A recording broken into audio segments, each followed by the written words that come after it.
Well, let's roll right into it. So, hi, I'm Casey Robin. I'm a freelance illustrator and designer. I work in toys, fashion, books, animation. I've done a lot of different jobs. My general focus is illustration, although I'm also dabbling in textile design and toy design, and I have a background in storyboarding for feature animation. I did an internship with Disney Feature, and there I directed a short, and I pitched it, boarded it, and then co-directed it with Justin Sklar and a team of there were 14 of us working together for the first time. It was fun and crazy. And then I also have done a little bit of biz dev. I've done some visual development work for some small indie projects, for some television projects. And yeah, so I've done a lot of different things, and I've had to make a fair number of portfolios in my time. General tips on making your best portfolio. The first is to focus. I know you've heard this before, but I cannot impress upon you how important it is to have a focused portfolio, focused on your signature style or look if you have one, focused on the job you want, focused on the industry you want. So please do not say, I want to do children's books and animation, and I'm going to make one portfolio for both. Those are two separate portfolios. It's totally okay to have multiple portfolios if you have multiple interests or you're going after multiple jobs. That's fine. In fact, I think that's good.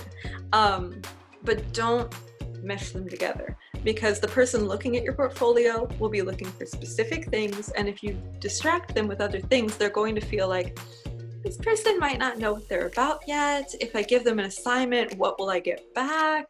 You know, you want to make it really, really clear and focused. And then tying into that, my second tip, and I know you've heard this before, but again, it bears repeating, show your best work and only your best work.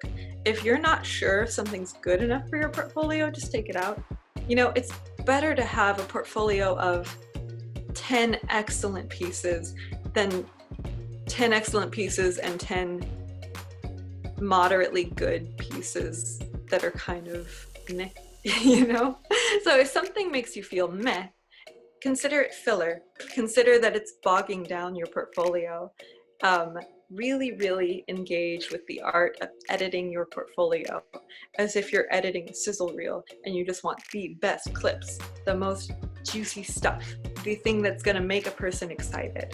And I advise you to put a real excellent piece at the beginning, a real excellent piece at the end. Obviously, you want them all to be good, but you want to wow initially and you want to wow at the end. So don't let it peter off into, and here's some assorted sketches. You know, just take those out. You don't need them. All right. And this tip is again related to the two above, but it's something I keep seeing, so I'm going to say it. Beware the multifolio. Beware the folio that is, I want to do character design and storyboard. This is something I used to fall into a lot. And here's one portfolio with both. Just have two separate portfolios. It's so much clearer and easier. That's something I wish I had known earlier in my career, because now when I see a job I want and I decide, oh, I want to go for that, I will choose things that are relevant to that job and make a special portfolio for that job. And that is just making everyone's life easier. So the person on the other end, they don't have to sort through anything and go, wait, I thought they were applying for story. Why is there so much, you know, prop design in here? You know, beware the multifolio. And also another tip, this is my favorite one because this was a huge eye-opener for me. I reached a point where people were asking me for work or showing me their work, wanting to get jobs, or other people were asking me if I could recommend someone for a job, or I was curating for a show. So now I was in the position of actually choosing people based on looking at their work.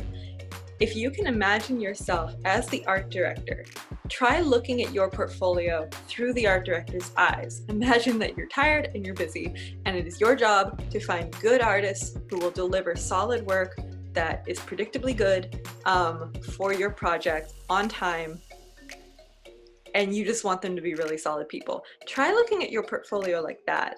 Imagine yourself in their shoes. You've got to look at maybe 100 portfolios this week And what can you do to make it really easy for the art director to say yes? So one thing you can do is organize your portfolio really, really clearly. You know, maybe even put a little header up top of what you're applying for, what this section is. Let them know what to expect. Don't make them guess, and don't make them flip around. If things have different formats, horizontal or vertical, try to group those together so that they're not having to like, wait, which way does this go? You know, things as simple as setting up your portfolio to be the correct aspect ratio to be viewed on a standard computer monitor will make their life easier.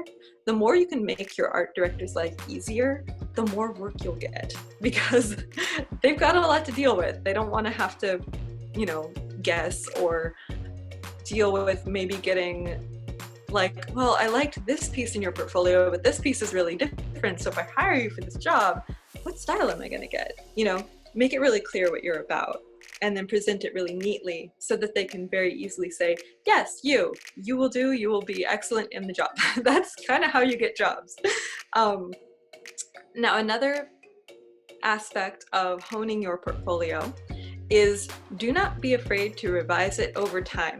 As I mentioned before, you inevitably will change. We're all on journeys as an artist. And when you've reached a new threshold, or you realize, oh, my style has evolved, or I've gotten so much better, or I have way more professional work to show now, I have all these good credits, it's a good time to revise your portfolio. And that's where I'm at right now. In my career, I'm at a place where, oh, my old portfolio doesn't really serve me anymore. It's not who I am anymore. So don't be afraid to revise, and don't be afraid to tweak. You know, you can try new things, show them to people and be like, hey, you know, I put like a little designy border at the bottom. Is that cute or is it distracting? You know, because I tend to like to do that, but I keep it really simple. But it's good to be fluid with it. Don't be too married to one portfolio. Don't spend all your time perfecting the one and then feel so attached to that that you never move on. You know, the portfolio is an evolving thing, just as you as an artist are an evolving thing. And then the last thing is a super simple tip.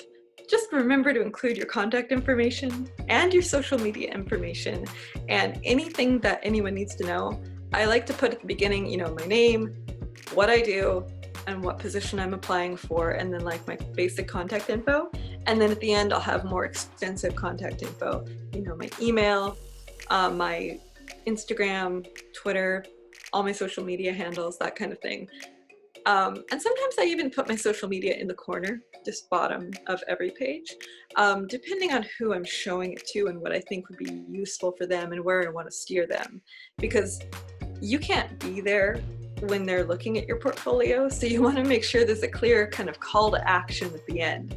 Like, you don't have to say it in so much text, but if you put up your Instagram at the end, it kind of says, hey, visit my Instagram.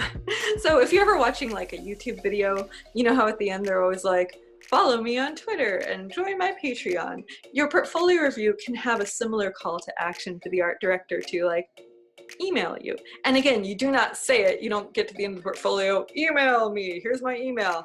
Just putting your email address and presenting it nicely, you know, prompts them to action instead of just ending on an image. Like, an image is fine. You can, you know, put an image next to your contact info, but it's really nice to end on your contact info because that moves them to the next step, which is hopefully contacting you for that job you want.